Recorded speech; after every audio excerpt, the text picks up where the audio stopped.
Mas, bem, eu acho que já podemos iniciar, né? Para mim apareceu.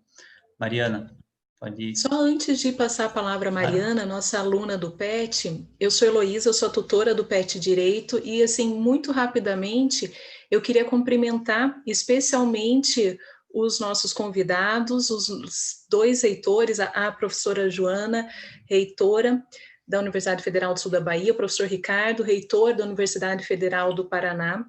Nós sabemos que esses momentos são momentos muito tensos e que está muito agitada a agenda de vocês. Eu imagino que hoje deve ter sido um dia muito difícil.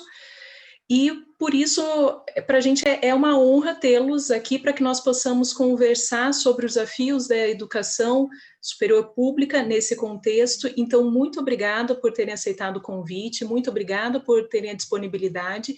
E agora eu já passo a palavra à Mariana, a nossa aluna do PET, que vai fazer a apresentação de vocês. E só peço a todos que não estiverem falando para deixar mutado para diminuir o risco de interferências.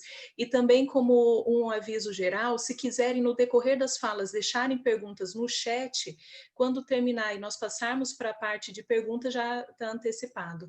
Então, já passo imediatamente a palavra à Mariana e, novamente, muito obrigado pela disponibilidade de vocês. É uma honra tê-los aqui. Boa noite, pessoal. Agradecemos a presença de todos e todas. Vamos iniciar agora o evento em que discutiremos a importância da universidade pública na pandemia. O evento foi promovido pelo PET Direito da UFPR, em parceria com o NU da UFPR. A professora deu as boas-vindas ao reitor e à reitora, e agora eu vou fazer uma pequena apresentação da metodologia do nosso evento. Inicialmente, eu vou apresentar o currículo resumido da nossa convidada e do nosso convidado. Na sequência, convidaremos cada um a fazer uma fala inicial de 20 minutos em média. E, no segundo momento, vamos fazer uma rodada de perguntas e debates. Então, fiquem todos e todas bem à vontade para participar nos chats, aqui do Zoom e no YouTube também, quem estiver acompanhando por lá. Lembrando que logo depois a gente vai ler em voz alta essas perguntas, então não precisa se preocupar com isso. Então, agora, vamos uma breve apresentação dos currículos resumidos do reitor e da reitora. O professor Ricardo Marcelo é doutor em Direito pela Universidade Federal do Paraná, tem pós-doutorado pela Università degli Studi di Firenze, Itália, é professor titular de História do Direito e reitor eleito da Universidade Federal do Paraná. A professora Joana Guimarães Luz é PhD em Environmental Resources, Engineering and Forestry pela Cornell University, em Nova York. Professora associada e reitora eleita da Universidade Federal do Sul da Bahia e a primeira mulher negra eleita reitora no país. Passo a palavra agora para a professora Joana. Professora, à vontade, por favor.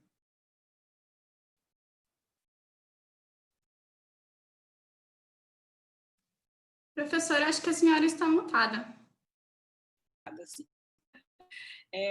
Queria agradecer o convite, né, para aqui vocês. Esse é um momento de muita importância para nós.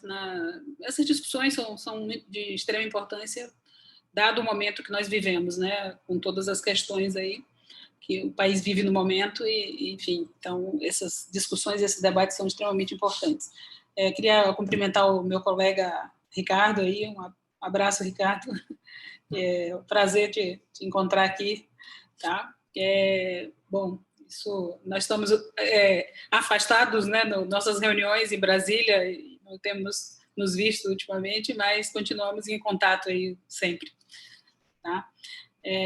Bom, então, eu acho, falando um pouco sobre a temática, né, que é a importância da universidade pública na pandemia, a gente pode ampliar a importância da universidade pública num sentido mais amplo.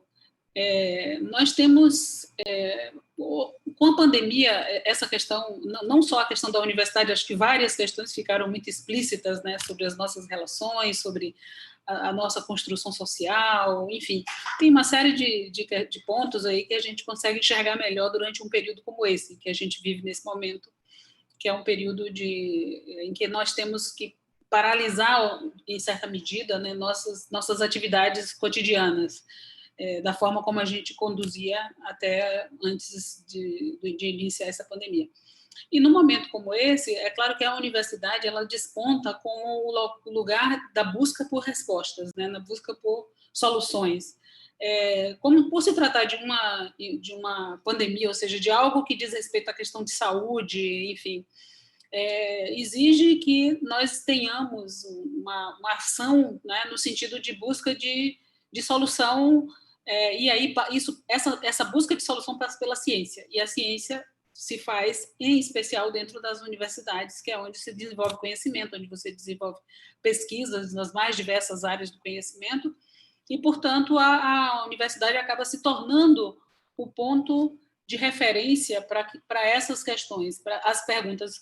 Um exemplo disso, por exemplo, nós estamos aqui no sul da Bahia, e acho que isso está acontecendo com todas as universidades no país, o poder público, as secretarias municipais de saúde, as pessoas de uma maneira geral, o comércio busca a universidade na esperança de achar uma resposta para suas angústias, aí, as questões que afligem nesse momento, aqui em Itabuna, por exemplo, Itabuna, Ilhéus, a região toda aqui, Porto Seguro, Teixeira de Freitas, onde nós temos campo, há uma expectativa de que a universidade traga alguma resposta. Então, que não seja do ponto de vista de solução para o problema, mas que seja de amenizar a situação. Por exemplo, o comércio aqui quer abrir as portas, mas quer ouvir a universidade para que a universidade diga quais são os riscos associados a isso. Ou seja, a demanda a universidade, pelas ações da universidade, seja do ponto de vista de uma palestra, de um esclarecimento, de uma campanha de esclarecimento com a comunidade, passa tudo isso pela universidade. Nós temos 2 universidades aqui, a Universidade Federal do Sul da Bahia e a Universidade Estadual de Santa Cruz, e as 2 universidades estão extremamente, digamos assim, com bastante demandas, né, da sociedade local, e isso certamente ocorre no Brasil inteiro. Então, nesse momento, fica explícito essa importância.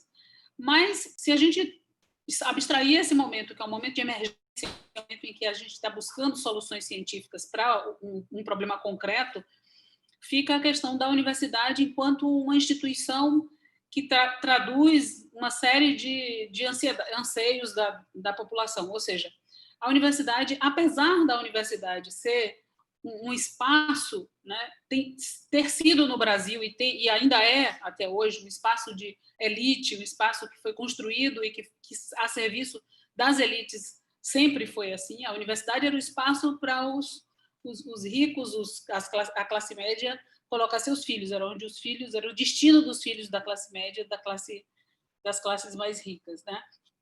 Mesmo com essa característica que é a universidade de ser uma instituição construída para a elite e pela elite, né, ela cumpre um papel social de extrema importância. Mesmo nesses períodos, quer dizer, nós tivemos depois, a partir de um certo momento, a abertura da universidade com a instituição da lei de cotas para pessoas que, em outros momentos, não tinham acesso à universidade, para classes sociais que estavam afastadas e distantes da universidade. Então, é uma questão importante do ponto de vista social, porque ao abrir as portas da universidade para essa comunidade, essa população que estava alijada da universidade, que estava ausente da universidade, a universidade também se transforma, ela passa a ter pessoas dentro dos seus espaços que são pessoas que trazem outros olhares, outras vivências e outras formas de ver o mundo, e isso enriquece a universidade em vários aspectos, tanto do ponto de vista de diversidade, no sentido de ter pessoas de outras esferas sociais, mas também do ponto de vista de outros conhecimentos e outras formas de organização social que são distintas daquelas com as quais a gente convive na nossa bolha, né, social. Então, aí a universidade ela se enriquece com esse processo. Então, essa é uma importância também, se a gente for pensar do ponto de vista da construção do tecido social que está colocado nas nossas relações aí fora.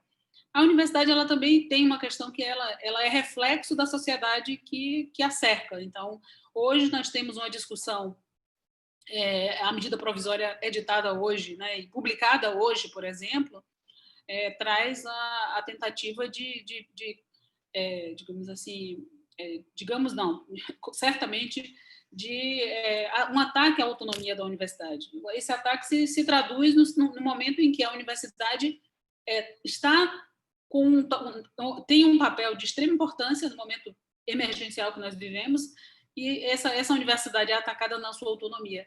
E por que isso é tão grave? Né? Isso é grave porque a universidade, o que marca a universidade, o que faz a universidade ter a sua importância, a sua criatividade, a busca de soluções, as discussões de pontos de vista e de visões de mundo distintas, é exatamente essa liberdade de pensar, essa autonomia de definir seus caminhos e as suas bases de estudos e de pesquisa, né, extensão.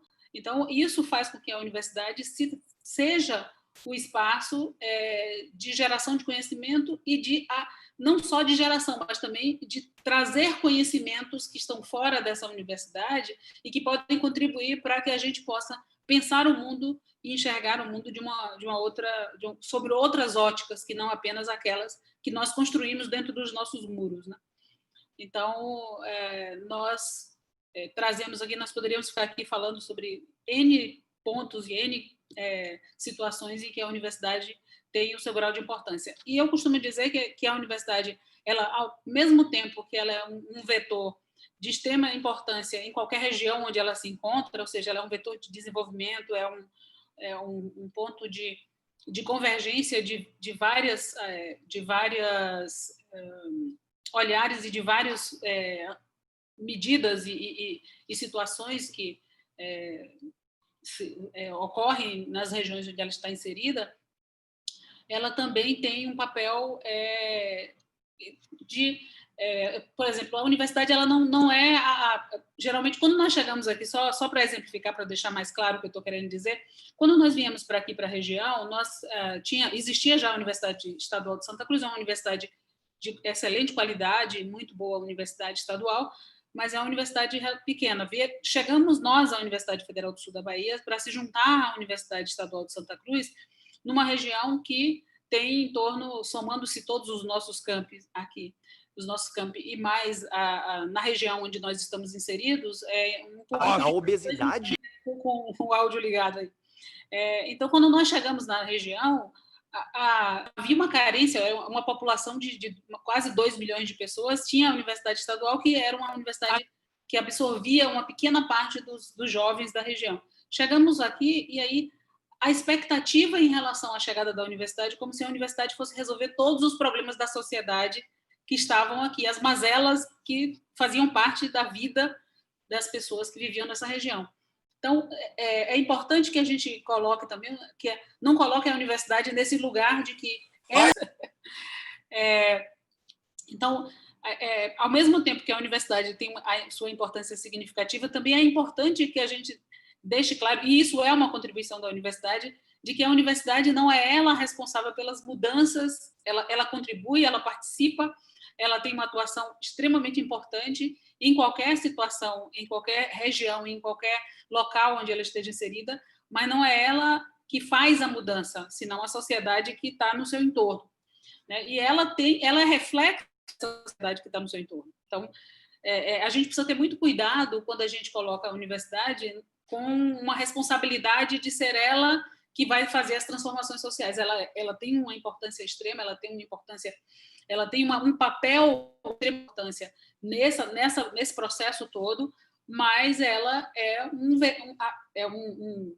digamos assim, um vetor de agregação de ideias que faz com que essa sociedade consiga, né, se organizar no entorno dessa instituição, né, que é chamada de universidade, porque ela traz olhares distintos, e aí, quando o governo coloca que nós somos a universidade, a questão ideológica, a questão de que a universidade é o espaço de formação de pessoas com determinadas ideologias e tudo mais, quer dizer, isso foge completamente do que é a universidade, porque é exatamente o contrário. A universidade é um local onde o livre pensar, a ideia, ela vem de todos os matizes. Tem uma interferência aí acontecendo, né? é exatamente o que nos acusam de ser, né, ideológicos, que nós somos doutrinários, coisas do gênero, é exatamente o inverso. A universidade é exatamente o inverso disso. Ela tem que ser o inverso disso. Ela tem que ser ampla, ela tem que ser diversa, ela tem que ter pensamentos divergentes, convergentes, enfim. É o espaço da liberdade de pensar e de criar. Então, com todas essas... nessa loucura que nós vivemos ultimamente, desde o ano passado, nos últimos tempos aí, né, vamos colocar mais especificamente do ano passado, nós vivemos um ataque constante em relação à universidade, como se nós fôssemos uma instituição doutrinária que todas as pessoas que entram aqui passam por uma lavagem cerebral e, de repente, assumem uma nova posição de vida. Eu costumo dizer que, às vezes, nós somos muito arrogantes, inclusive. Arrogante no sentido de achar que a pessoa viver na universidade por 4 anos, ela muda completamente sua visão de mundo. E isso não é verdade.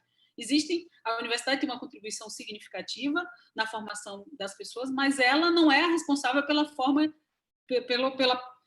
com que você vê o mundo de forma mais ampla. Você tem uma série de outras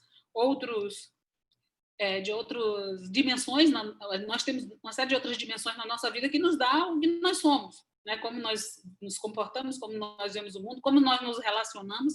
Isso vem de uma série de outras dimensões que não apenas a universidade. Então, nós somos acusados de algo que é exatamente o que nós pregamos contra, é a doutrinação, é o pensamento único, enfim. Então, para mim, essa primeira intervenção minha é para dizer exatamente que nós precisamos buscar e reafirmar esse lugar da universidade na sociedade, né? Sua importância e o seu potencial de influência, né, no seu entorno, mas nunca colocando a universidade no papel daquela que define os destinos de todos e que trabalha no sentido de hegemonizar o pensamento, né? Nós trabalhamos exatamente no sentido inverso. Nesse momento de pandemia, a gente vê vários trabalhos que estão sendo feitos pelas universidades. Nós temos um portal que foi criado para que as universidades coloquem lá tudo que estão fazendo, e você vê uma infinidade de intervenções, desde intervenções do ponto de vista social, com projetos de extensão, com projetos de apoio a comunidades, com projetos de pesquisa, ou seja, esse momento de pandemia traz para a universidade, inclusive, uma responsabilidade enorme no sentido de buscar pesquisas que nos deem respostas. Nós estamos no escuro ainda, no sentido de nós temos ainda uma dificuldade grande de entender esse comportamento do vírus, ou seja, a gente está vivendo um momento agudo agora, mas nós vamos ainda viver muito tempo discutindo, pesquisando, buscando respostas para essa pandemia. Então, a universidade se prepara para isso, ela já está fazendo isso e ela está se preparando para dar respostas e trabalhar nisso por um longo período ainda, que certamente vai precisar desse olhar em todas as áreas que a gente possa pensar, desde as áreas das humanidades, que se coloca também como uma área que tem menos importância, ou seja, hoje é o que? A área científica, a área tecnológica, é isso que conta, porque é isso que vai acabar com o vírus ou trazer soluções para o vírus. Mas nós temos outras dimensões. A gente tem aí uma questão econômica hoje que está extremamente agravada com a questão da paralisação do isolamento social. Isso vai ter muito trabalho para os economistas, para os sociólogos, para os pessoal do direito, para os advogados, enfim, para todas as áreas do conhecimento vão se debruçar sobre o que vem depois, o pós-pandemia, para dar respostas e para buscar soluções para um país que já vinha num processo de como é que eu diria? Eu não estou querendo usar uma palavra muito pesada, né? Mas já vinha num processo de deteriorização dos seus valores.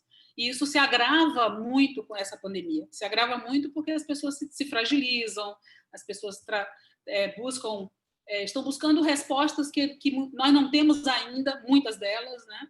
Enfim, então, e nesse panorama todo, a universidade se coloca como uma instituição das mais importantes hoje, né, no país, e certamente nós precisamos ter esse olhar e compreender, né, que sem ela nós estaremos numa situação muito mais grave do que estamos no momento, tá? Então, é isso para começar.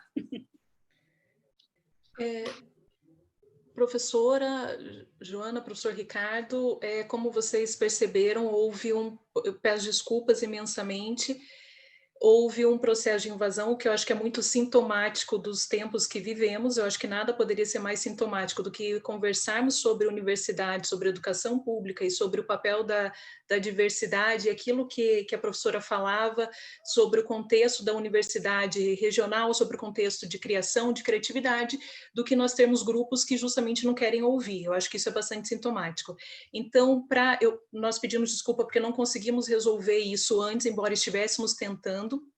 Então, se a senhora quiser usar mais tempo para falar, considerando que foi interrompida, e nós estamos num processo de migrar, de auxiliar isso, então, para que não ocorra mais invasões.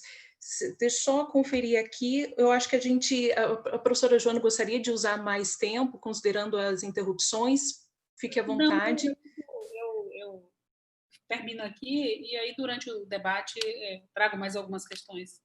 Eu acho que tem várias coisas para falarmos, então deixe-me só ver. Eu peço para quem, portanto, não participe dessa fala, então os reitores, o pessoal do PET, que por favor se desconecte para continuar assistindo via YouTube, para evitar qualquer tipo de continuidade desse comportamento.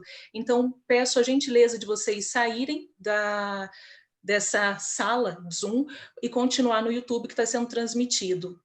O link está ali no chat. Para todos que tenham acesso. Obrigada pela compreensão de todos e nós continuamos agora com a conversa sobre a universidade nesses tempos tão difíceis. Muito obrigada, professora Joana. É uma exposição, apesar da pequena confusão que tivemos agora, uma exposição realmente muito pertinente, muito necessária nesse momento tão delicado e preocupante que a gente vive, né? Como vimos agora também. Melhor ainda é escutar uma especialista de tão alto nível, como é a professora. Então, com certeza, sempre teremos muito a aprender contigo. E obrigada. Antes de passar a palavra, então, para o professor Ricardo Marcelo, eu só queria lembrar a todos e a todas que agora nos acompanham pelo YouTube, que em caso de perguntas podem nos mandar pelo chat do YouTube, que o pessoal do PET vai estar acompanhando, e em seguida a gente vai ler em voz alta para o grupo. Então, eu passo a palavra agora para o professor Ricardo Marcelo. Por favor, professor, fique à vontade. Muito obrigado, Mariana. Eu agradeço o convite do PET Direito, agradeço a você pela mediação, agradeço a todos os petianos. Eu quero cumprimentar muito carinhosamente a reitora Joana Guimarães, cara amiga, com tanta, enfim, convivência de lutas, né, Joana, que nós temos tido na Andifes, nesse momento difícil de ser gestor de universidade pública, mas, ao mesmo tempo, creio um momento que aumenta a nossa responsabilidade, na medida em que, e esse é precisamente o tema que eu quero desenvolver rapidamente, as universidades, creio, sejam hoje uma das instituições mais estratégicas nesse momento que estamos vivendo, nesse momento, enfim, de pandemia, mas também num momento a favor da civilidade, vamos colocar assim, né? Eu quero cumprimentar a Heloísa Câmara, a tutora do PET, e o querido professor Sérgio Stout, que estava aqui até agora há pouquinho. Acho que ele deve estar nos acompanhando pelo YouTube. Um abraço aos dois colegas. E eu vou ser um pouquinho disciplinado e indisciplinado.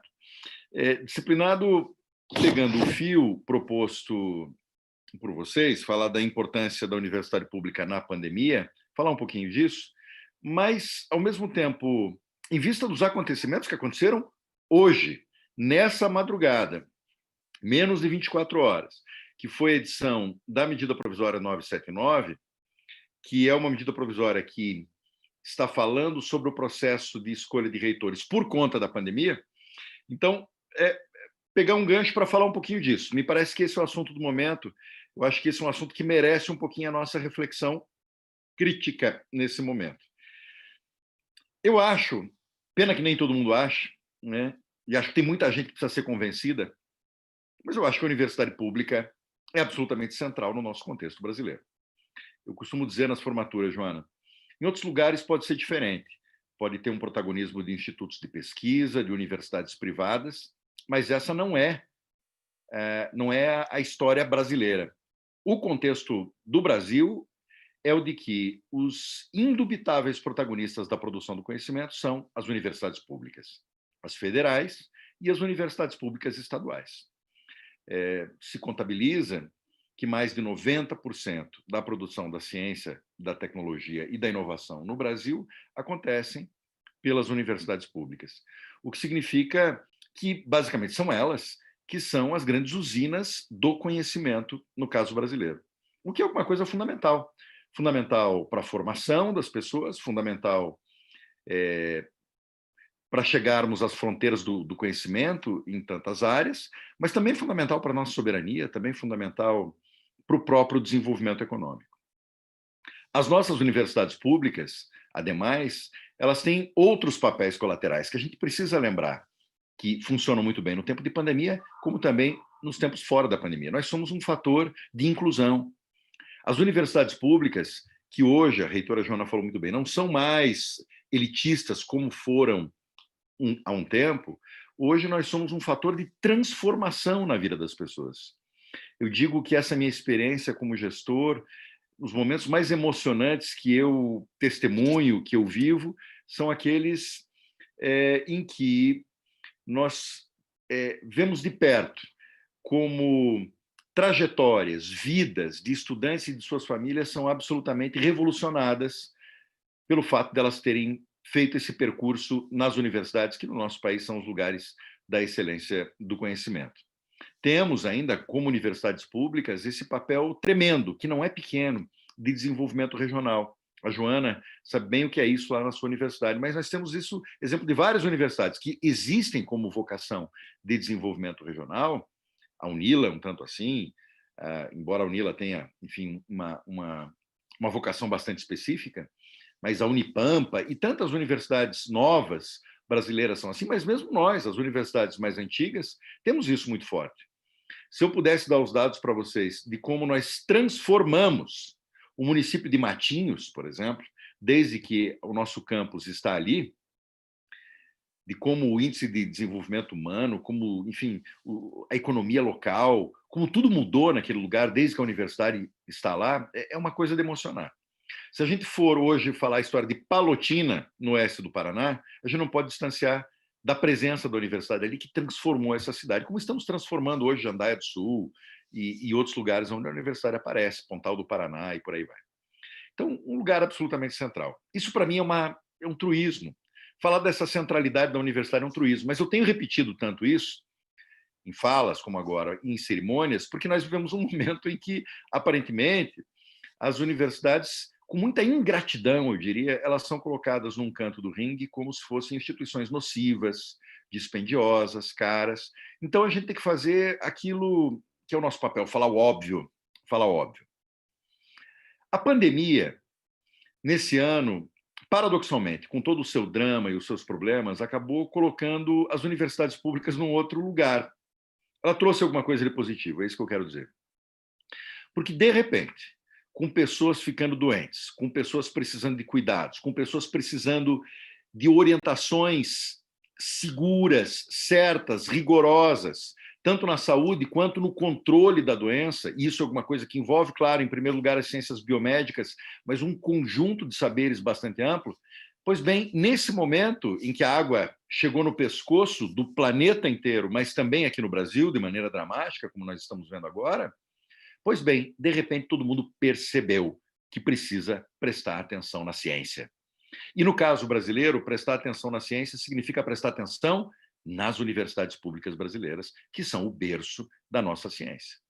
Então, assim, quando alguém está com alguém da família numa situação de saúde complicada por causa do Covid-19, não vai falar com um curandeiro, com todo respeito aos saberes tradicionais. Não vai falar com um palpiteiro de rede social. Não vai ouvir político sequer. Que nós vivemos um momento em que político começa a dizer a revelia das autoridades de saúde qual remédio aplicar para qual situação. As pessoas querem ouvir os especialistas, querem ouvir os infectologistas, querem ouvir os médicos, cientistas. Quando nós vamos pensar no controle da doença, nós precisamos chamar os cientistas para fazer o georreferenciamento, para fazer, enfim, as projeções matemáticas. Quando, enfim, vemos situações diferentes de sociabilidade, de afetividade, quando vemos situações jurídicas excepcionais acontecendo em momentos excepcionais, nós batemos nas portas das universidades e dos seus cientistas para saber o que eles pensam. De repente, toda aquela estigmatização que eu lhes confesso, e a Joana certamente tem essa experiência também, que tem sido muito grande nos últimos anos, deu um tanto espaço para fala qualificada, se me permitem, da ciência, dos cientistas e das universidades. As universidades têm sido mais procuradas pela imprensa, têm tido espaço para demonstrar suas pesquisas, e esse eu considero um efeito colateral bastante positivo desse momento, que é muito negativo, né? E, efetivamente, como a Joana bem falou, nós temos feito a diferença, o conjunto das universidades públicas. Esse portal do MEC tem mostrado, e não mostra tudo, aquilo que nós temos feito. Tanto, enfim, naquilo que é de mais imediato, aqui na Federal do Paraná, fabricação de álcool gel, máscaras cirúrgicas, equipamentos hospitalares e por aí vai, mas também em todo esse conjunto de saberes que tem contribuído para esse momento de pandemia e vai contribuir, inclusive, para o momento pós-pandemia. Porque sairemos dessa crise num mundo bastante diferente daquele mundo que entramos. E quem vai pensar sobre isso nas múltiplas dimensões será, sobretudo, a universidade, e no caso brasileiro, será a universidade pública. Então, quando a gente fala sobre a importância da universidade pública no momento da pandemia, essa seria a minha fala que eu estava pensando em fazer até ontem, né? Bom, nós temos que falar de um truísmo, mas um truísmo que precisa ser repetido, porque as universidades se recolocaram num grande protagonismo. Quero dizer que se a ciência e as universidades tivessem tido um fomento mais adequado ao longo dos últimos anos, dos vários longos últimos anos, hoje todos nós, nesse momento de crise, estaremos muito melhor preparados para enfrentar isso que hoje nós estamos vivendo, e eu não tenho a menor dúvida disso. Então, parece que, de repente, as pessoas acordam para o fato que ciência não é uma coisa exótica, que ciência não é uma coisa pernóstica, que um lugar de produção do conhecimento é socialmente útil, é socialmente necessário, é inclusivo, é fundamental. A universidade é um patrimônio do povo brasileiro. Nós, aqui na Federal do Paraná, Joana, nós costumamos dizer que nós somos a universidade mais antiga do Brasil. Sabe que tem muita gente que discorda da gente em vários lugares, a gente insiste, né, e provamos, né, que nos nossos 108 anos que faremos agora, funcionamos como universidades, não como curso isolado, desde 1912. Nós somos uma universidade já antiga, tradicional, e temos um destino que se cruza muito com o destino local.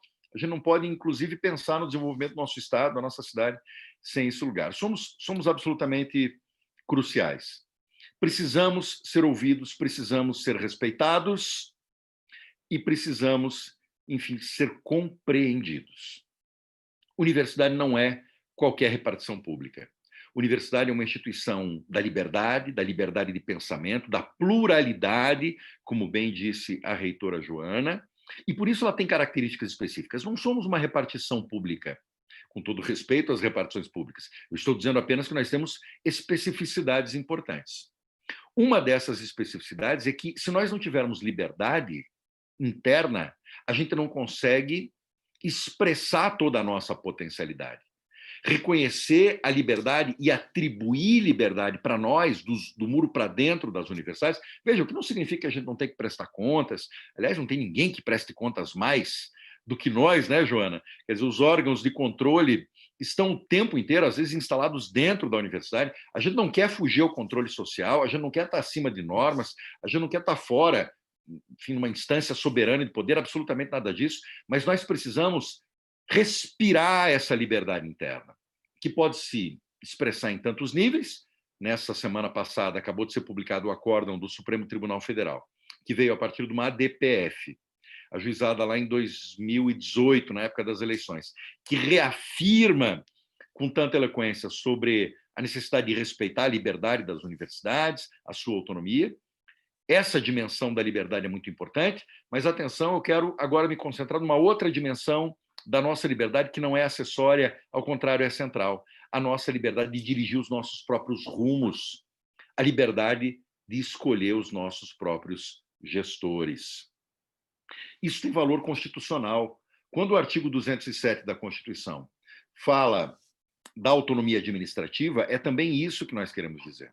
E, nesse ponto, é que as questões têm sido bastante problematizadas ultimamente, lastimavelmente, nas universidades federais brasileiras.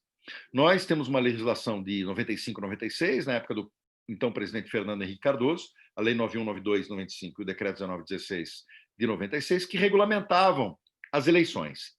E também as consultas, né? Porque tem esse processo complexo, vocês sabem que as universidades têm feito para adequar essa legislação, que é uma legislação que fala que tem que ter 70% de votação de professores, etc., com modelos mais democráticos, com modelos capilarizados, com modelos paritários. E a nossa Universidade Federal do Paraná, por exemplo, tem feito isso desde 1985 e fez até 2016, na eleição em que eu fui eleito reitor.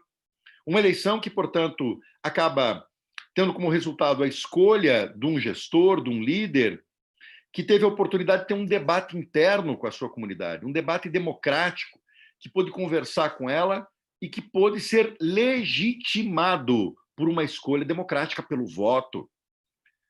Dirigir uma universidade não é bolinho. Dirigir uma universidade é um grande desafio, porque a universidade é um espaço de grande pluralidade. Eu confesso para vocês que eu descobri isso sendo reitor. E eu falo isso apenas para dizer o seguinte, que dirigir uma universidade é um grande desafio para quem é legítimo, para quem foi colocado lá pelo voto. Eu quero dizer para vocês que dirigir esse espaço complexo, que exige liberdade, que é a universidade, sem ter legitimidade, é uma tarefa impossível. E eu acabo ficando muito surpreso com aquelas pessoas, e elas existem pelo Brasil afora, a gente está vendo isso acontecer nesse momento, na prática, que querem, que almejam, que têm essa ambição, essa vaidade de serem gestores da universidade sem contar com essa legitimidade. Pois bem, nós vínhamos com essa toada, até que no dia 24 de dezembro, um presente de Natal, foi editada a medida provisória 914, o ano passado, que mudou as regras. Mudou de maneira sutil, eu não vou entrar na análise dessa medida provisória, apenas digo que naquilo que ela mudou, ela colocou em risco um pouco os processos de escolhas de reitores, de maneira a facilitar um possível alinhamento ideológico das universidades com os governantes de plantão. Isso foi denunciado por todas as entidades democráticas brasileiras, e a maneira de combater essa medida provisória foi a seguinte, aproveitando, eu acho, até mesmo uma crise que existia e existe entre o Poder Executivo Federal e o Congresso Nacional, e vendo os precedentes que aconteceram na análise das medidas provisórias, vocês sabem que as medidas provisórias, quando editadas, elas têm que ser analisadas em 60 dias, prorrogáveis por mais 60 dias, ou seja, por 4 meses, 120 dias, eles deixaram que esses 120 dias se esvaíssem, né, decorressem. O Congresso Nacional, de fato, não fez nenhuma comissão, não apreciou, a medida provisória perdeu sua validade. E perdeu sua validade agora, no dia 2 de junho, pouco mais de uma semana atrás. O que acontece? Acontece que as universidades começaram a ser regidas de novo, ou recomeçaram a ser regidas pela legislação anterior. E esse é um momento muito sensível, porque eu quero dizer para vocês que a quantidade de universidades que, a partir do mês de julho desse ano em diante, né, até dezembro, até janeiro do ano que vem, estão num processo de transformação, de escolha dos seus líderes, de transformação na sua gestão, é muito grande. Estatisticamente é muito grande, né? Cada uma tem o seu calendário, mas todas se concentraram muito nesse período.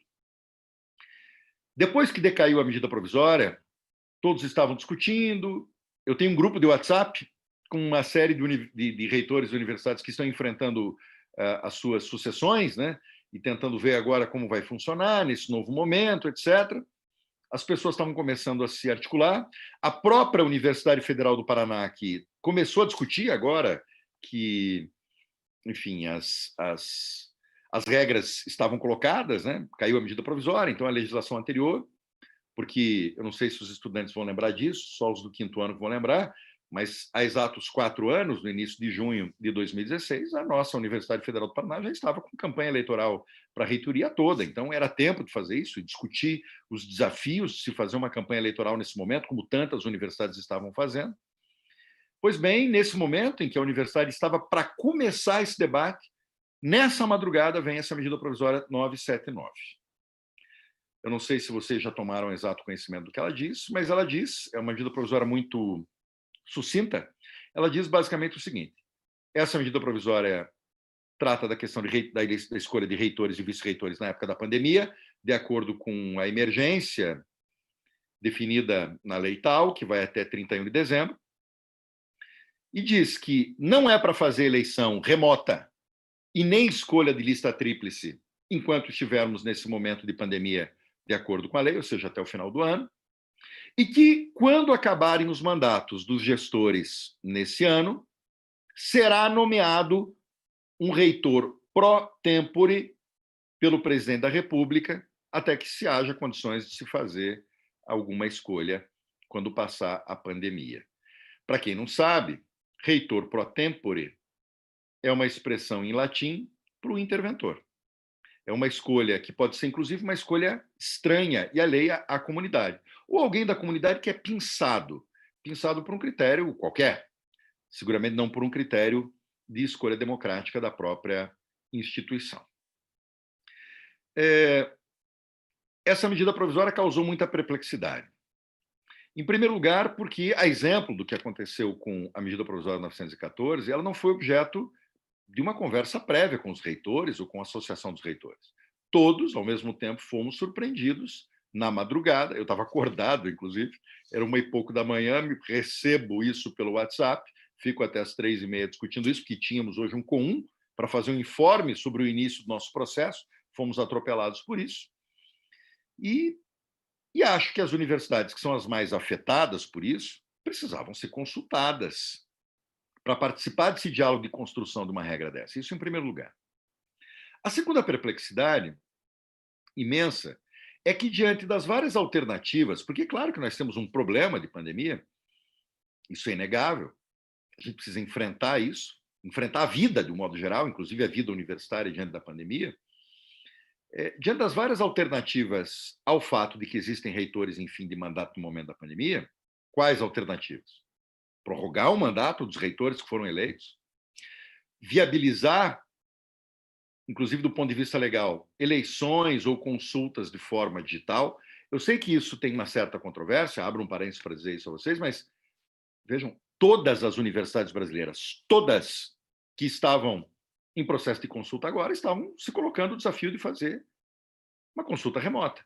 Eu estou falando da UNB, da URGS, da Federal do Piauí, da Federal do Mato Grosso do Sul, da Federal do Mato Grosso, da Federal do Pará, da Unifesp, a Federal de São Paulo, entre várias outras universidades, tem uma relação de 15 universidades que todas, absolutamente todas, preferiam fazer. A UTFPR, a nossa vizinha aqui de Curitiba e do Paraná, né, eles preferiram fazer uma consulta do que não fazer, porque não fazer a consulta tem qual consequência?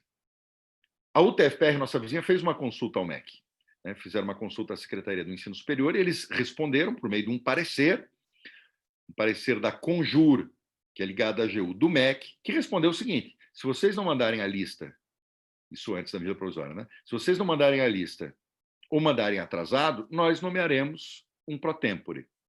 Então, assim, a alternativa é binária.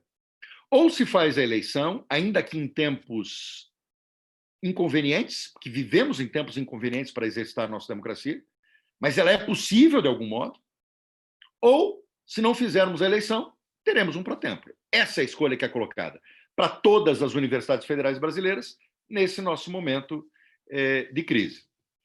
Então, dentre essas alternativas, fazer uma eleição remota, prorrogar o mandato de reitor, nenhuma delas foi optada na medida provisória. Foi a escolha de um pro tempore.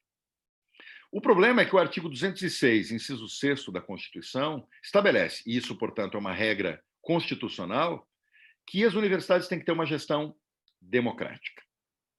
Mais do que isso, o artigo 207 da Constituição estabelece, e isso é regra constitucional, como eu já me referi, a regra da autonomia das universidades, inclusive autonomia administrativa. Me parece que quando uma medida provisória faz essa opção de dizer vai ser um pro tempore e não vai ser prorrogação, não vai ser eleição, etc., existe a probabilidade alta de um entendimento de que a Constituição esteja sendo violada nisso. Mais ainda, nisso, a gestão democrática e a autonomia. Mais do que isso, como acabou de decair a validade de uma medida provisória, a 914, que tratava das eleições de reitor, e essa trata de um modo específico, porque é um momento de pandemia, vai existir seguramente uma discussão jurídica de que essa medida provisória nova, a 979, ela superpõe discussões e matérias da medida provisória anterior. E como o pessoal do direito aqui sabe, está previsto num dos parágrafos do artigo 62 da Constituição que quando uma medida provisória decai de sua validade, sem ser votada ou tendo sido rejeitada, ela não pode ser reeditada com o mesmo assunto, com a mesma matéria. Então, certamente vai dar pano para manga para a discussão se essa medida provisória nessa matéria poderia ter sido editada. Causa perplexidade jurídica ainda o fato de que uma medida provisória recente, editada pelo governo federal, a medida provisória 931, que fala sobre administradores e conselheiros de sociedades anônimas públicas que estão no fim do mandato, é esse o assunto da medida provisória, ela disciplinou, essa 931, que a solução, já que tem uma dificuldade de escolha de novos conselheiros ou administradores, é a prorrogação do mandato desses administradores ou conselheiros. Daí vem a pergunta. Por que para os administradores e conselheiros de sociedades anônimas a solução foi a prorrogação do mandato? Por que para os reitores a solução foi a indicação de um pro tempore? Parece que existem dois pesos e duas medidas. E, finalmente, nós não podemos deixar de lembrar do decreto federal que foi editado, promulgado há pouco tempo, o decreto 10.282/2020, que é aquele que define, vocês vão lembrar, as atividades essenciais. É um decreto que, por exemplo, falava que as academias de musculação e que os salões de beleza seriam atividades essenciais, shopping center, etc. Para a sensibilidade universitária, fica estranho achar que o salão de beleza e a academia seriam atividades mais essenciais do que o exercício da democracia interna das nossas universidades públicas, na medida em que as universidades públicas dependem dessa liberdade democrática, que é um valor constitucional, para, inclusive, poder funcionar bem. A universidade, que não tem a liberdade de escolher os seus rumos e os seus gestores, ela entra em paralisia, em crise de eficiência. Esse nosso governo fala muito, e é um discurso necessário de se fazer sobre eficiência, inclusive eficiência no serviço público. Me parece que quando se faz uma medida que caminha nessa direção, tudo isso vai militar inevitavelmente contra a eficiência das próprias universidades públicas.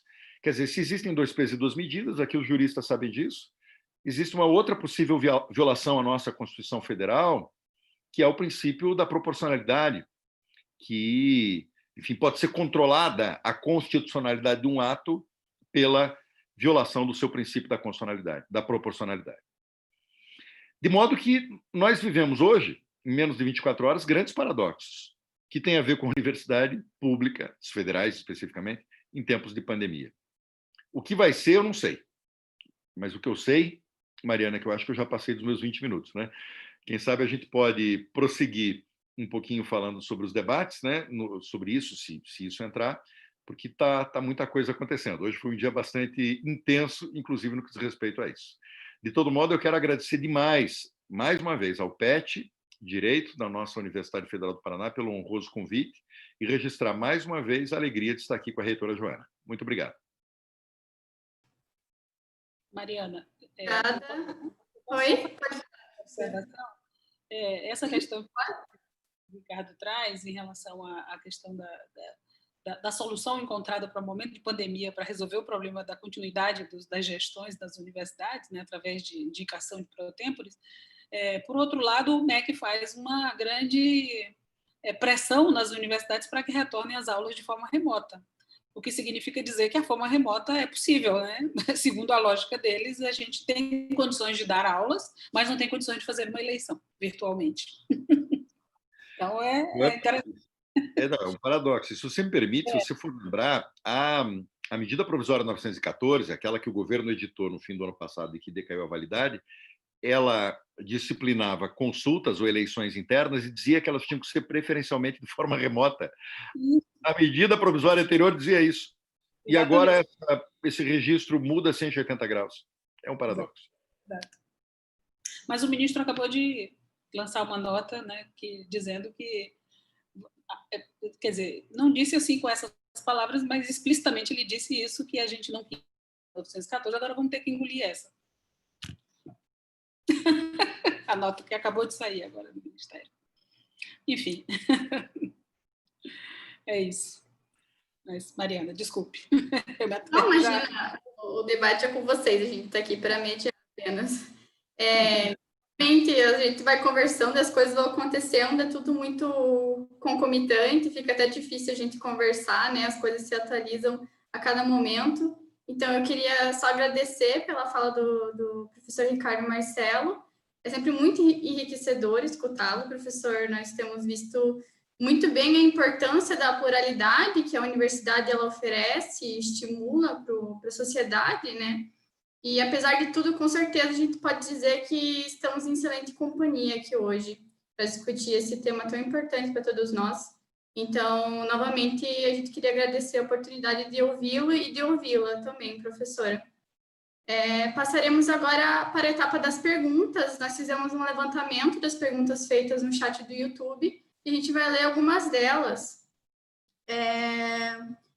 Acho que a gente vai ler todas de uma vez só, para daí o professor e a professora se organizarem como preferem responder. Algumas foram direcionadas para ambos, algumas foram direcionadas para um só, então acho que isso dá um tempo até para vocês se organizarem nas respostas. Eu vou ler agora. A Lia Valente, ela perguntou: qual a vossa avaliação sobre o risco de desrespeito aos direitos humanos e aos direitos básicos de acesso, entre parênteses, aos serviços de saúde e informação, por exemplo, fecha parênteses, tendo em vista os atos do governo federal? O Gabriel Eidorn, perdão se eu pronunciei errado, falou: eu gostaria de perguntar ao professor Ricardo, enquanto um acadêmico da história do direito, o que o professor acredita que a pandemia nos incita a mudar no campo político e legislativo. A professora Luísa Câmara perguntou, na verdade, gostaria de saber nós defendemos as universidades em momento em que aquilo que fazemos de melhor, que é a pesquisa e a inovação, é desqualificada por terraplanismos. O Rodrigo Glasmeyer disse: considerando que já foi proposta a ADI em face da MP 979, não seria essa MP uma oportunidade também de contra-atacar e de que o STF e a sociedade reafirmem a importância da autonomia universitária? Bom, se vocês quiserem responder essas para a gente não sobrecarregar muito de perguntas, a gente tem mais algumas, mas a gente pode, dependendo do tempo, daí fazer elas logo em seguida. Pode ser? Professora Joana, se quiser começar, fique à vontade, como vocês preferirem, por favor.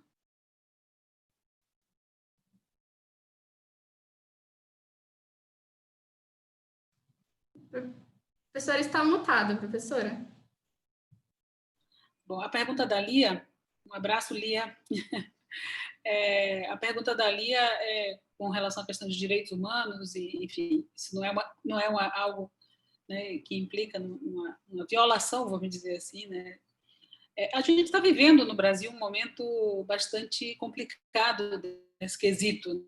Assim, nós temos o desrespeito às instituições democráticas é algo, e para mim isso tem toda a questão de direitos humanos, é algo que está cada vez mais constante no nosso dia a dia, no nosso país, né? Então, sem dúvida nenhuma, muitas das questões que estão colocadas hoje em relação a diversas temáticas que estão em evidência hoje no país tem a ver com essa questão dessa violação mesmo, né? Então, assim, a violência, nem sempre a violência física, a violência, né, da tortura, a violência mais explícita, mas essa violência de você se ver sem voz, sem palavras, sem defesa, ou seja, essa é uma violência que mata lentamente e que mina, né, todas as instituições e, inclusive, cria um certo desânimo, uma certa apatia, porque você começa a ter dificuldade de se colocar diante de uma situação em que você perde totalmente o controle sobre essas questões. Então, é de fundamental importância que a gente não se deixe abater por essas questões. Eu acho que a sociedade brasileira passou por momentos extremamente difíceis aí, num passado muito recente, e a gente sabe a importância que é da gente se manter de pé, né? De se manter de pé no sentido de estar sempre brigando pelos nossos direitos, e esse é o fundamental, porque no momento em que a gente começa a se abater em relação a certas questões por se sentir, digamos assim, amarrado, de se sentir sem condições de debate, porque a gente está, sei lá, sendo calado, né, silenciado, eu acho que isso é algo que a gente não pode permitir. Então, assim, essa questão das medidas provisórias, a questão dos ataques à universidade, a questão da própria pandemia, que a forma como lida no Brasil com a pandemia, essa questão das versões distintas de como lidar com a pandemia. Quer dizer, você tem hoje em várias cidades no Brasil uma situação em que há resultados e dados mascarados, esconder dados, a questão do discurso do isolamento social,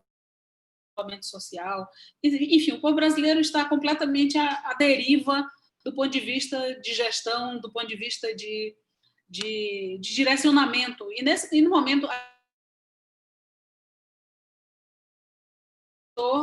ser firme no momento que precisa ser firme, dar a diretriz em certos momentos é fundamental para a comunidade, que a comunidade se sinta segura no sentido do direcionamento que é dado por quem está na gestão. Então, e nós estamos no momento no Brasil em que a gestão está completamente solta, a gente não consegue, solta e amarrada ao mesmo tempo, né? Solta no sentido de que você não tem uma firmeza, um direcionamento que contribua para que a gente possa ter um caminhar e tratar a questão da seriedade da pandemia nesse momento, por exemplo, com o devido cuidado e a devida orientação, né? Então, assim, eu acho que esse é um ponto realmente bastante complicado aí no momento que nós vivemos. Tem uma outra pergunta, uma outra questão aqui que foi colocada, que é como deve a universidade com a questão aí das teorias de terraplanismo e tal, também a importância da ciência, a importância do conhecimento, a importância da universidade, que é quem traz todos esses elementos aí para discussão e para nesse aspecto que a gente precisa reafirmar cada vez mais a importância, né, desse conhecimento, né, que foi forjado, que foi construído ao longo do tempo. Então, essa é a forma da gente apor a isso, né? E uma outra questão é com relação à oportunidade de reafirmar a importância da universidade. Sem dúvida, a gente exatamente...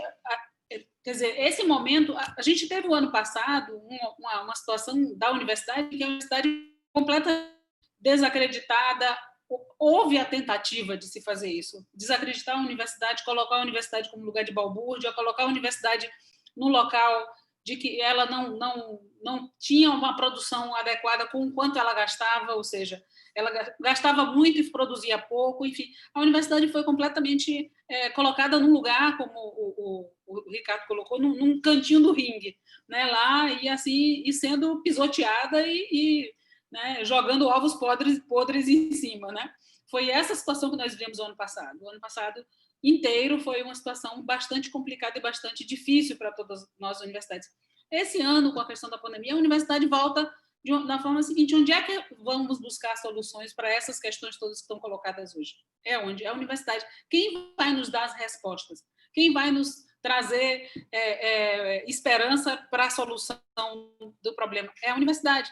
Então, a universidade retorna a cena de uma forma muito mais empoderada, vamos dizer assim. E esse é um momento extremamente importante para que nós aproveitemos para reafirmar cada vez mais a importância da universidade nesse momento em que nós vivemos. Então, eu acho que são algumas questões que eu queria trazer aqui, mais para provocar também o debate um pouquinho, né? E aí vamos ouvir o Ricardo, certamente é sempre bom ouvir o Ricardo, né?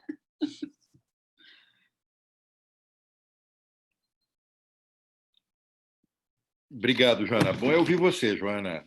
Sempre ótimo, vai.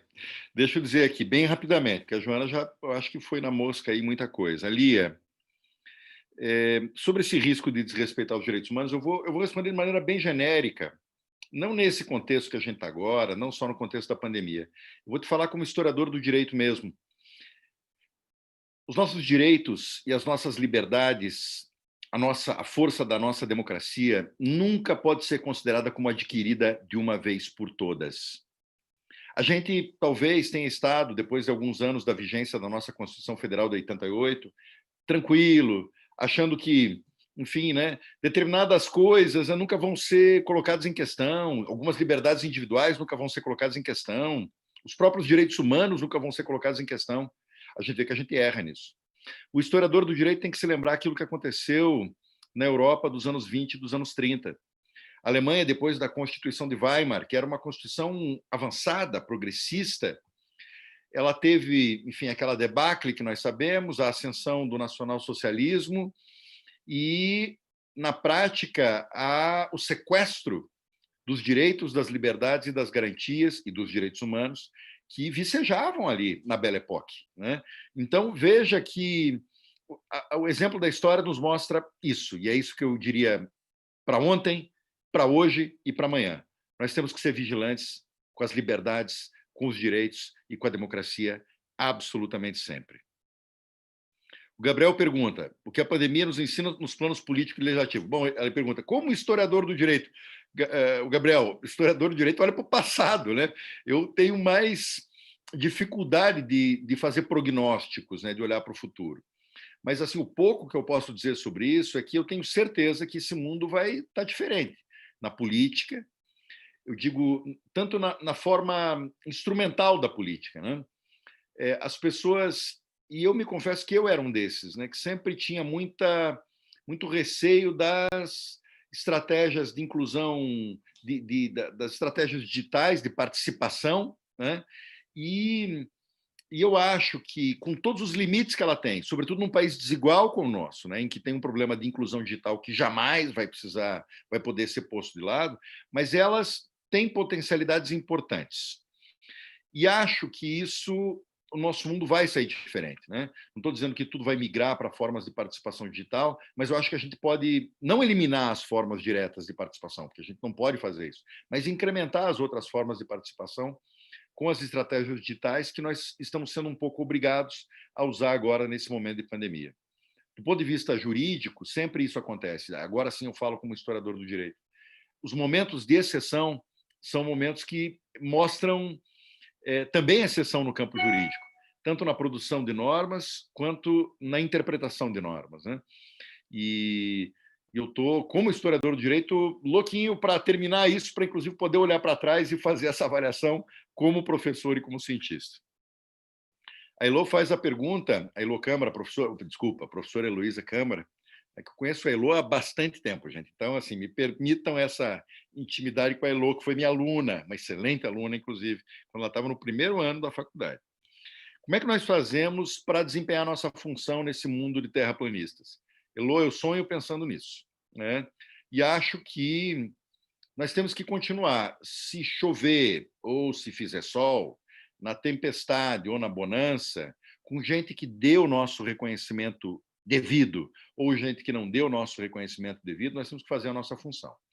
Se nós temos muito terraplanista em torno, terraplanista vamos usar como um termo genérico, né, para todos aqueles e aquelas que estão abundando por aí, que são contrafactuais, falam contra a ciência, acham que a opinião vale mais do que o conhecimento, que a doxa vale mais do que logos, né? Pois bem, eu acho que daí a nossa função avulta, quanto mais obscuridade tiver no caminho, mais a gente precisa trazer luz. E o Rodrigo, acho, né? Eu não sei se eu anotei certo, fala se a ADI que já foi ajuizada é uma oportunidade para que a gente, enfim, se coloque. Eu acho que a ADI faz parte de uma estratégia que é mais ampla, eu acho que vão vir outras ações constitucionais, não sei se diretas em constitucionalidade ou ADPFs, vão vir outras. Eu sei que a OAB, Conselho Federal, está pensando, existem outras entidades que estão pensando, não vou me surpreender se o Andes faça, sei que a Andif está debatendo isso também, desse grande campo, que é o campo judicial, do controle judicial dos atos do Poder Executivo, tendo como norte o quê? A Constituição Federal. Então, é um campo, assim, uma oportunidade da gente mostrar que as instituições funcionam, que a democracia, tal como estabelecido nessa carta de regras chamada Constituição da República, funciona. Mas eu estava vendo aqui, e eu olhei aqui, eu abri aqui a nota, não consegui ler, Joana, mas, enfim, a nota do MEC, né? Mas enfim, já tem declarações do Rodrigo Maia, de muita gente, é capaz, inclusive, que até antes dessa reação judicial, nós temos uma reação política, porque esse expediente de retornar a medida provisória para o governo, que é o presidente do Congresso que tem essa faculdade, parece que está sendo avaliada de maneira muito intensa. E vi aqui, lendo rapidamente, que o próprio Rodrigo Maia falou que a medida é inconstitucional, porque repete de maneira velada muita coisa do que a medida provisória anterior, a 914, dizia, que era aquilo que eu falava antes, né? Então, temos um plano político e um plano jurídico que fazem parte de toda essa estratégia de resistência. É isso.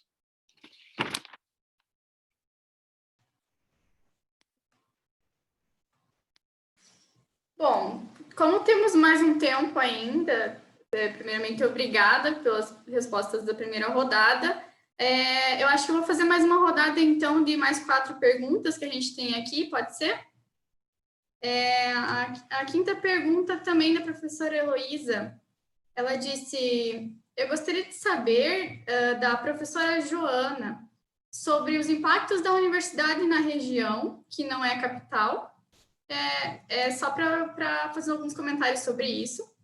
O Alif Soares disse, gostaria de perguntar a ambos os professores o que eles vislumbram para o futuro da universidade pública num cenário cada vez mais polarizado de discursos de ódio contra a universidade e o que ela representa.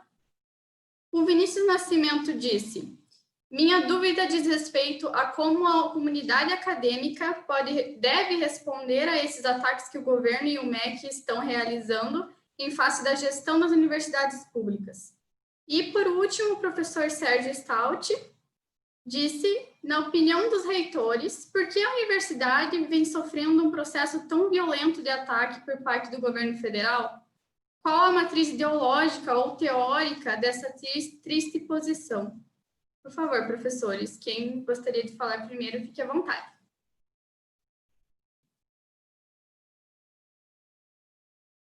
Não sei.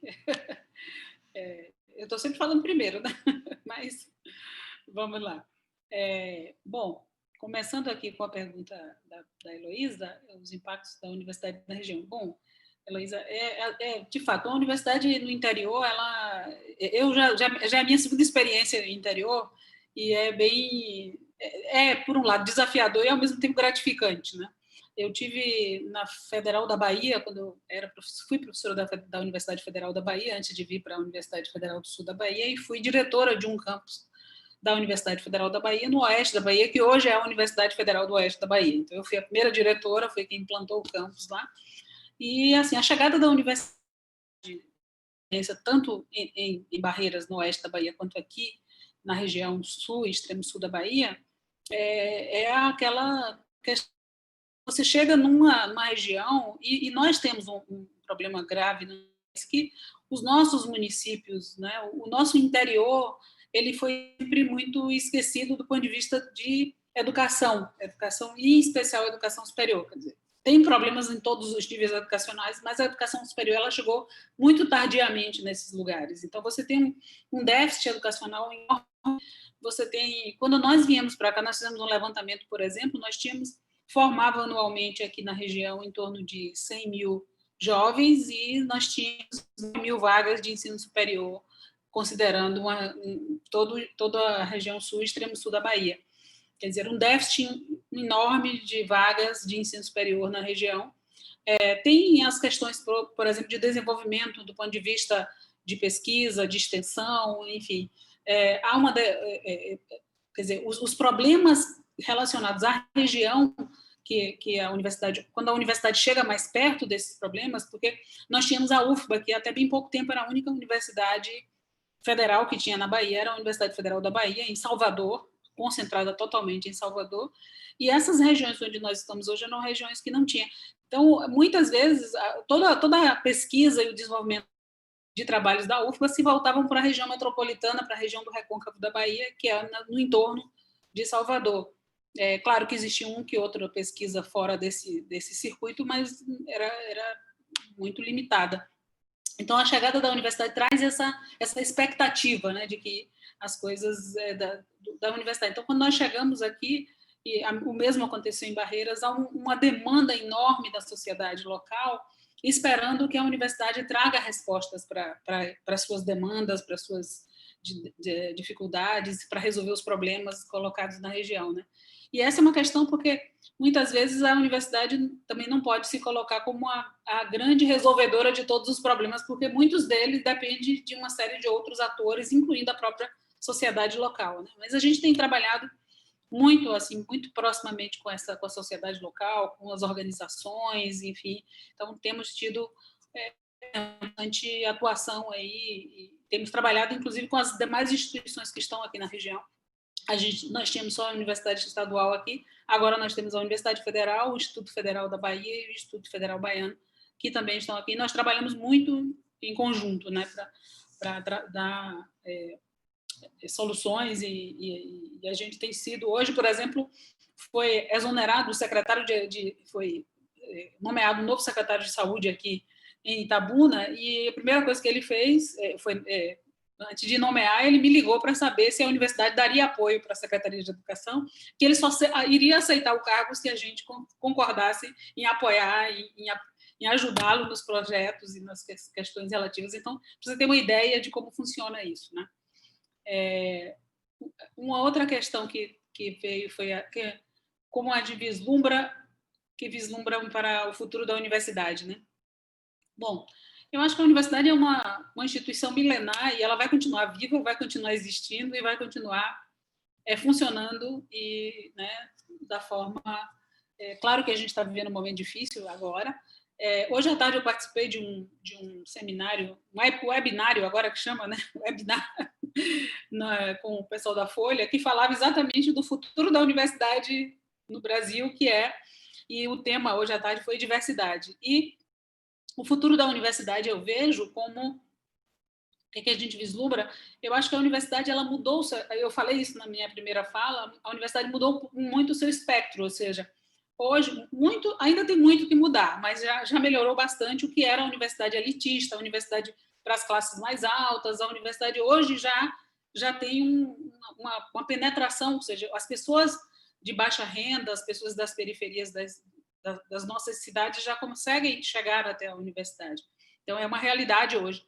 E eu acho que esse futuro vem exatamente quando a gente tiver essas pessoas que fazem parte desse universo, que não é esse universo da bolha classe média que nós vivemos, começarem a ter voz e começar a ter influências sobre formas de pensar, sobre os conhecimentos gerados pela universidade, enfim. Eu acho que isso é algo que vem no futuro próximo e que talvez esse olhar de quem vem dessas periferias possa mudar um pouco a nossa visão de universidade, no sentido de que nós estamos aqui para formar pessoas, para fazer com que essas pessoas arrumem um emprego e melhorem de vida e tenham um salário melhor na saída da universidade. A universidade é muito mais que isso, é muito mais que isso, né? Ela não é treinador de mão de obra para o mercado de trabalho. Ela faz isso também, mas ela está muito além disso, né? Então, eu acho que isso é algo que a universidade não perde, e cada vez que a gente traz as pessoas da vida do dia a dia, né, as pessoas das periferias, as pessoas alijadas do processo de educação, de estar na educação superior, eu acho que a gente abre portas no sentido de fortalecer a universidade, né, com outros olhares e com outras formas de organização, que não é essa forma que predominou no Brasil, que predomina, que é das classes mais abastadas estarem no comando de tudo, né?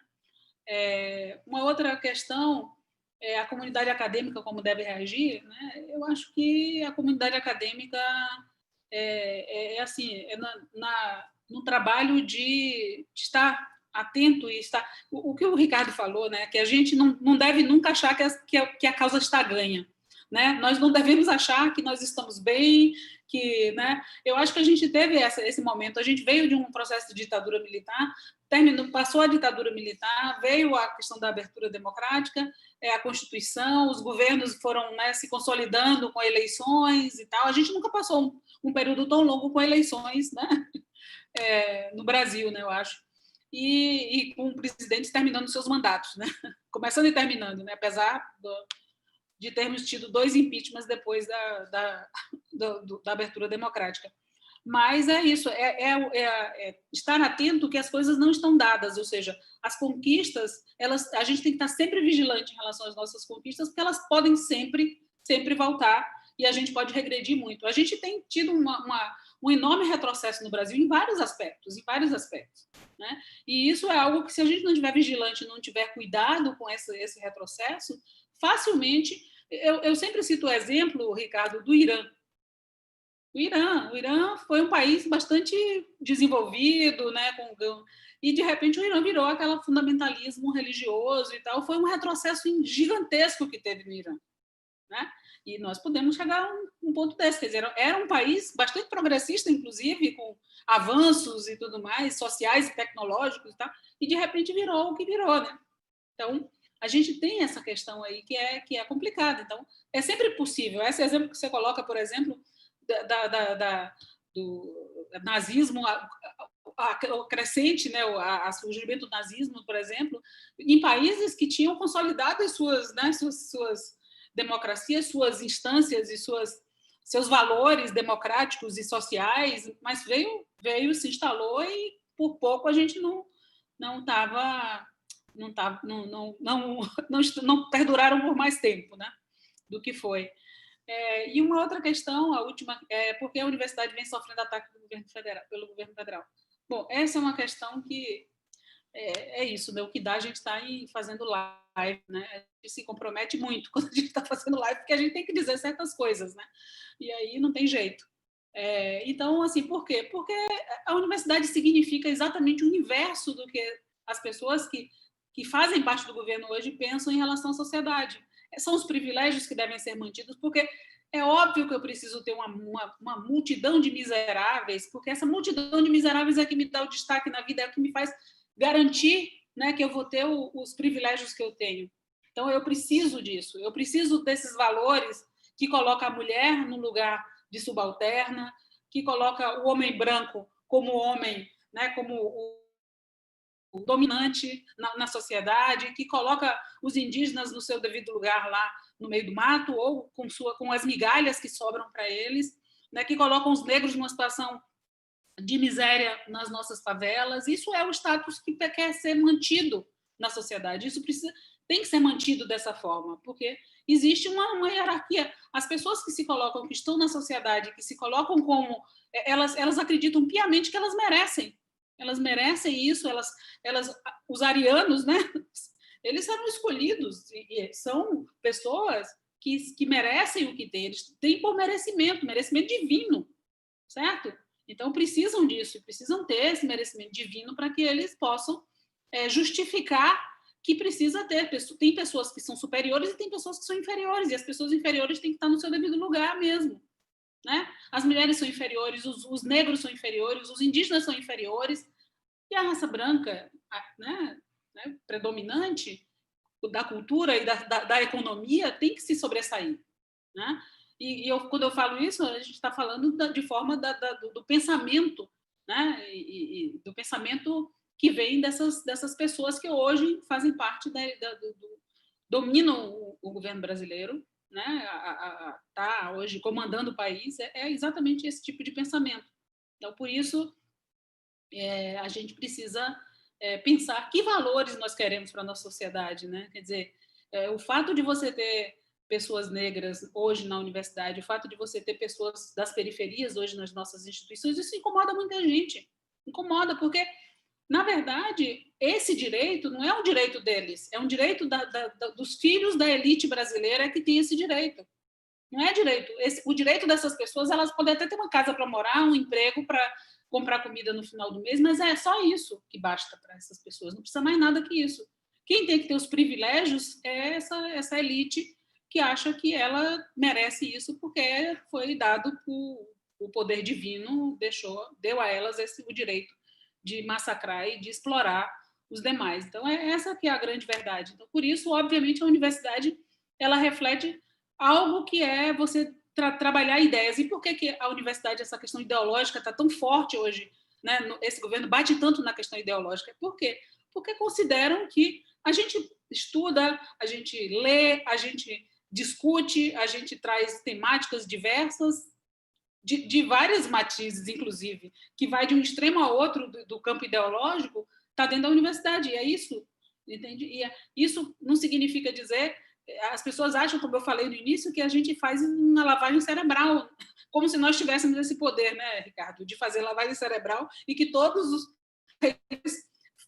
comandam uma multidão de pessoas que seguem cegamente o reitor no que ele diz ou diz, né? Então, é a forma é a visão de mundo dessas pessoas, que é uma visão de mundo que tem que manter o status quo. Eu não posso mudar, eu não posso ter o negro lá da favela frequentando o mesmo lugar que eu, porque senão como é que eu me destaco socialmente? Né? Eu não posso ser igual a qualquer um, eu tenho que ser diferente, eu tenho que ter, hierarquicamente, eu tenho que estar numa posição de superioridade. Né? A superioridade precisa estar colocada, e eu não vou fazer isso se as pessoas começarem a ter direitos iguais aos meus. Né? Então, acho que é um pouco isso, acho que eu falei até demais. Tá bom? Você não fala demais não, Joana, ao contrário, é ótimo te ouvir. Eu vou unir as perguntas dos queridos Aleph e Vinícius, porque elas vão na mesma direção, né? Como é que a gente vê o futuro da universidade pública dentro desse cenário e como que a comunidade acadêmica deve responder a isso? Veja, eu acho que a universidade pública brasileira ela tem raízes fundas. Então, assim, a gente às vezes acha que a gente está no... Eu mesmo usei essa metáfora, né? A Joana lembrou há pouco. A gente está no canto do ringue, a gente está para ser atacado, estilhaçado, mas, gente, a universidade tem raízes fundas. Não se derruba uma universidade assim fácil, não. Vai precisar de muito esforço, mas de gente com muito mais musculatura autoritária, inclusive, para derrubar uma universidade pública brasileira. Né? Nós, para além dessas diatribes circunstanciais, nós temos uma relação de vida e, às vezes, até de gerações com muitas pessoas. Ninguém derruba uma universidade fácil. Então, eu acho que a gente tem que olhar... os historiadores franceses falavam que existem 3 níveis de temporalidade: o factual, o conjuntural e o estrutural. O estrutural é a longa duração, é mais tempo, séculos. A gente tem que olhar mais estruturalmente. A universidade sempre passa, e passa mesmo, por altos e baixos. Para quem esteve na universidade, como eu estive já como professor nos anos 90, gente, vocês não têm ideia de como era difícil a vida aqui. Diferente agora, era difícil de um outro jeito, mas era difícil a vida aqui. Sem dinheiro, sem verba, sem vaga de professor, sem repor nada, era muito complicado. A gente sobreviveu, a gente se manteve, a gente até cresceu. Então, assim, eu acho que a gente tem que olhar o futuro com otimismo, porque a universidade é uma instituição fundamental, central. As universidades mais antigas da Europa estão completando seus 800 anos. 800 anos, gente.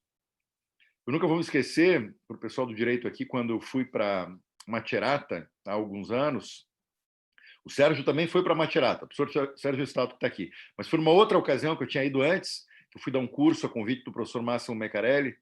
A Universidade de Macerata é uma universidade muito antiga e tinha na porta da Faculdade de Direito uma frase, um cartaz, né, que estava escrito assim: Università degli Studi di Macerata, da 7 secoli formiamo giuristi.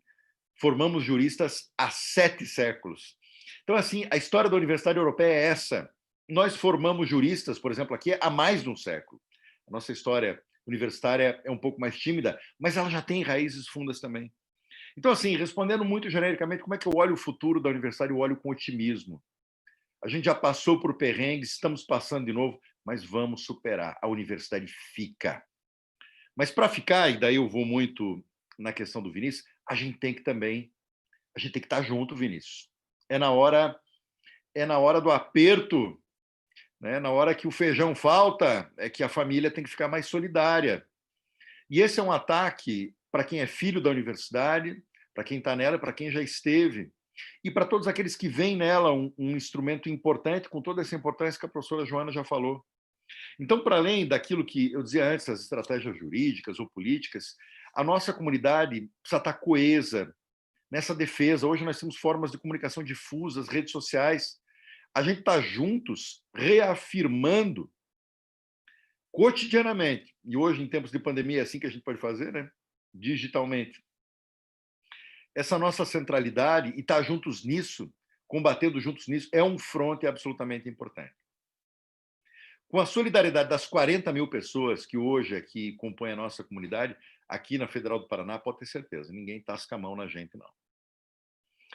A pergunta do querido Sérgio Stout, por que a gente vem sofrendo tantos ataques, qual a matriz teórica, é duro, né? A Joana já falou muito sobre isso, falou muito bem. É duro a gente saber de onde que vem, Sérgio, mas uma coisa é certa, e aí eu te falo também como historiador: os governos autoritários têm como regra desprezarem o conhecimento, desprezarem a ciência e desprezarem a universidade. Eu vi que acabou de ser publicado um livrinho do Umberto Eco, né? O Fascismo Eterno. Eu estava com meu filho, que ele está aqui do meu lado, inclusive, e está passando atrás de mim aqui, se abaixando. Eu estava numa viagem com ele, no ano passado, quando eu descobri esse livro, que não tinha ainda a tradução em português, e que era uma palestra do Umberto Eco, que morreu já há alguns anos, feita em 1995, numa universidade dos Estados Unidos, e que, portanto, falava de uma coisa completamente fora do nosso tempo e do nosso contexto de hoje. E ele falava sobre aquilo que ele chamava de urfascismo, ou as características imutáveis das diferentes formas históricas do fascismo, com toda a licença que se possa fazer a essa diferenciação histórica que precisa ser feita, né? Sobre as manifestações de autoritarismo diferentes que acontecem na história. E uma dessas características do chamado urfascismo, o que tem todo o regime autoritário, era militar contra o conhecimento e contra a ciência. Então, assim, eu não sei se eu consigo responder qual é essa matriz teórica, mas uma coisa eu te digo: quem é contra o conhecimento geralmente tem uma matriz autoritária como essa. A universidade é exatamente a instituição que está colocada do lado de lá, do esclarecimento, das luzes, né? E da inclusão. Os seus inimigos é que se colocam do outro lado.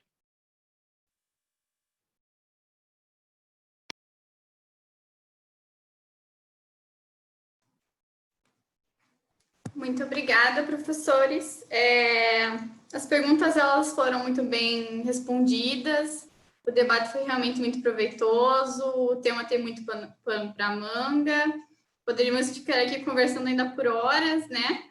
Mas, devido ao horário, infelizmente, estamos nos encaminhando para o final do nosso debate. Agora eu vou passar a palavra para a professora e para o professor, para vocês fazerem algumas considerações finais, tá bom? Podem ficar à vontade, por favor.